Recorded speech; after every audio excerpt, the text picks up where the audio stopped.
អត់ជឿចាស់ស្លាស់ដៃថេងតែដល់ទៅពេលអត់ជឿក្មេងមានណាសើមជោគសំខាន់ជីគ្នាឡាមកណូតតែដល់ទៅពេលសើមទៅនាងខ្ញុំម្នាក់ឯងទេថ្ងៃនេះនាំគ្នាជីកណូតឆ្លងទលេទៅខេត្តសៀមរាបទៀតហើយនិយាយទៅមួយរយៈពេលនឹងចេញចូលខេត្តសៀមរាបញឹកខ្លាំងមែនទែនមួយខែចេញចូលមិនដឹងជាប្រមាណដងទេពេលខ្លះក៏យកកូនទៅតាមពេលខ្លះនឹងក៏ទុកកូននិយាយតាមមើលនឹងផ្ទះនឹងទៅបើសិនជាទៅគេងអាហ្នឹងគឺយើងយកអូនទៅតាមតែបើថាទៅវិលវិញទេទុកអូនឲ្យយាយតាមមើលនឹងផ្ទះនឹងឯងដូចថ្ងៃហ្នឹងអញ្ចឹងទៅសៀមរាបលើកហ្នឹងអត់បានយកអូនទៅជាមួយទេប៉ុន្តែមីគេហ្នឹងគេបីក្មួយគេចុះកណូតលេងដល់ទៅពេលយាយឃើញអញ្ចឹងស្ទុះវឹងមកទាញចៅយកទៅវិញគាត់ថាបើសិនជាទៅដេកចាំយកចៅគាត់ទៅតែបើថាទៅអត់បានដេកទេកុំយកចៅគាត់ទៅប្របាក់ជាមួយទុកឲ្យគាត់មើលនឹងផ្ទះហ្នឹង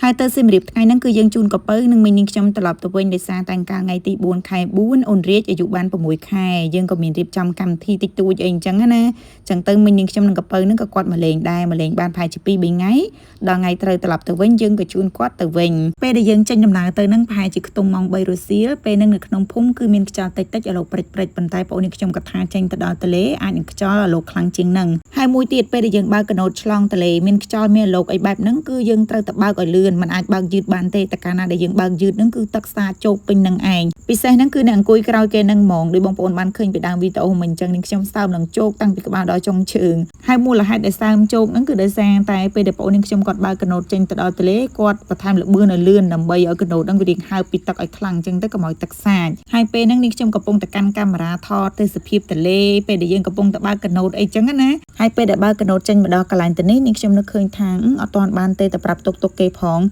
ហើយអញ្ចឹងទៅនាងខ្ញុំក៏ស្ញោឲ្យពូចុងផៅហ្នឹងចុចទូរស័ព្ទទៅហៅទុកឲ្យគេមកចាំយើងមុនមកពេលហ្នឹងពូចុងផៅគាត់កំពុងតែចុចទូរស័ព្ទគាត់ថានិយាយមិនកើតបើកណូតកំពុងតែបើកលឿនអញ្ចឹងទៅនាងខ្ញុំក៏គោះដៃប្អូននាងខ្ញុំថាអូនប្រអន់លបឿនបន្តិចទៅឲ្យបងអនឯងហ្នឹងទេទូរស័ព្ទហៅទុកបន្តិចតែប្អូននាងខ្ញុំគាត់ថាតែប្រអន់លបឿនហ្នឹងដឹងតែទឹកសាចហើយតែនាងខ្ញុំថាអីទេប្រអន់បន្តិចទៅមានណាគាត់តែបធូរលបឿនបន្តិចសោះទឹកចាប់ផ្ដើមជះមករោនាងខ្ញុំខ្ជោកហ្មងដល់ពេលឃើញអញ្ចឹងបងប្រុសនាងខ្ញុំគាត់ក៏បន្ថែមលបឿនកណូតទៅវិញប៉ុន្តែពេលហ្នឹងនាងខ្ញុំសើមជោកទៅហើយអញ្ចឹងទៅនាងខ្ញុំក៏ឲ្យគាត់នឹងប្រលត់កណូតសិនទៅគាត់តែឈប់ថាទេទូរស័ព្ទទៅបងទៅនិយាយថាអាលោកវាយឡើងខ្ចាយអស់និយាយពីថាទឹកសាចហ្នឹងត្រូវតែនាងខ្ញុំម្នាក់ឯងទេឡើងសើមជោកហ្មងកពៅហ្នឹងគេត្រូវដែរគេត្រូវអាវក្រៅដែលគេសទូពាក់ពីក្រៅហ្នឹងតែបើថាអ្នកផ្សេងអត់ទេអត់មានណាគេសើមទេអោចាក់ទឹកត្រឹមណាអ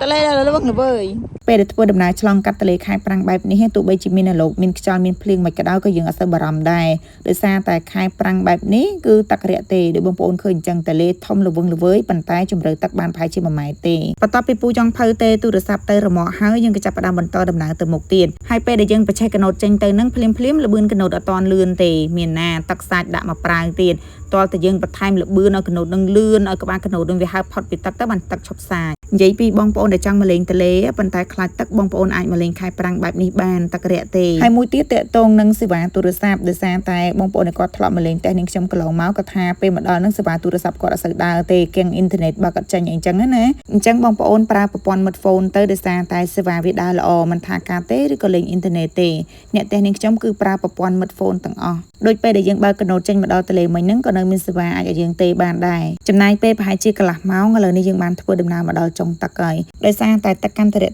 ់ទៅការធ្វើដំណើរចេញចូលផ្លូវទឹកចំគ្នានេះគឺអត់ងាយស្រួលដូចមុនទេកាលទឹកធំយើងងាយស្រួលចេញចូលប៉ុន្តែដល់ពេលទឹករាក់បែបនេះអ្នកបើកឬក៏តកងកណូតហ្នឹងគឺត្រូវមានការប្រុងប្រយ័ត្នឲ្យបានខ្ពស់តែហ៊ានបើកខុសផ្លូវតែបន្តិចហ្នឹងគឺដឹងតែឡើងគឿងលើគោកហើយខែប្រាំងទឹករាក់បែបនេះយើងបើកបានតែផ្លូវកដាលទេផ្លូវជាហៀងហ្នឹងគឺវាគោកចង់អស់ហើយអញ្ចឹងអ្នកបើកចេញចូលឥឡូវហ្នឹងគឺយើងត្រូវប្រយ័ត្នឲ្យមែនទែនតែយើងរៀងឡើងជាហៀងតិចឬក៏ពេលខ្លះអកឃើញកណូតបើកមកហើយយើងចង់វ៉ាគេទៅមុខអីហ្នឹងគឺយើងត្រូវប្រយ័ត្នផ្ដេសផ្ដាសវ៉ាវឹងទៅជាប់គឿងលើគោកនឹងឯងហើយសូម្បីតែពេលដែលយើងចតកណូតផ្ញើគេនេះក៏យើងមិនអាចចូលដល់ច្រាំងបានដែរដោយសារតែវាគឿងអញ្ចឹងប្រភេទកណូតនាងខ្ញុំនេះគឺយើងមិនអាចលើកដងដោយបានទ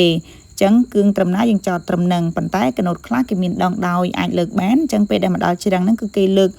ឡាប់ចាក់គេនឹងកវត្តឡើងលើកណូតអញ្ចឹងទៅគេអាចចូលដល់ច្រាំងបានដោយសារតែខែប្រាំងទឹករាក់ទឹកគឿងពិបាកនៅក្នុងការធ្វើដំណើរហើយទេសភាពធម្មជាតិអីហ្នឹងក៏មិនសូវជាស្រស់តកាលប៉ុន្មានដែរអញ្ចឹងហើយបាននាងខ្ញុំណែនាំសម្រាប់បងប្អូនដែលចង់មកលេងទន្លេគួរមកលេងនៅខែវស្សាវិញដោយសារតែខែវស្សាទឹកធំងាយស្រួលនៅក្នុងការធ្វើដំណើរហើយទេសភាពនឹងក៏ស្អាតដែរតែសម្រាប់បងប្អូនដែលគាត់ខ្លាចទឹកដោយថាចង់មកលេងទន្លេដែរប៉ុន្តែខ្លាចទឹកជ្រៅចេះ1ចេះ2អីអញ្ចឹងណា